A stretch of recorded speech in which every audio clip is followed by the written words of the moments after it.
Hello hi नमस्कार। आज blog को आपण मानक स्वागत। आशा करुच्ची आपण माने खुशी थे आ भल थे। आज ब्लॉग रे आमे देखिबा प्रभु श्री शनिदेव व्रतोत्सव। आसंतु देखिबा।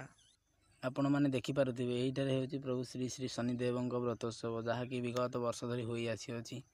ये एबेकार नुह दीर्घ बहुत वर्ष धरी जहा कि आमे भी जानि नथिलु। बहुत वर्ष धरी होई आसी होची गाँर समस्त महिला माने एटारे व्रतोत्सव करती।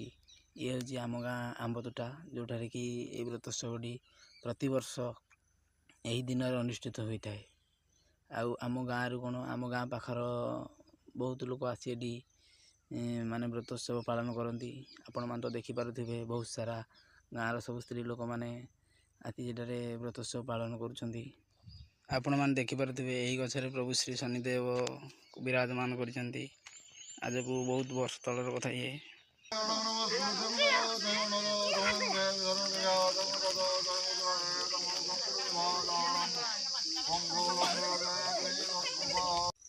आपण मैंने देखिपारे ननांक वेद मंत्र सहित लोक मान कोलाहल केते सुंदर बहुत सुंदर लगुच। ये गोटे पुराना स्मृति जहाँकि पिलादिन मजा आज मन पड़ जाए। आशा करुँची भिडियोटी आपण मानक भल लगी शेयर करूँ, लाइक करूँ, कमेंट करूँ और सब्सक्राइब करूँ।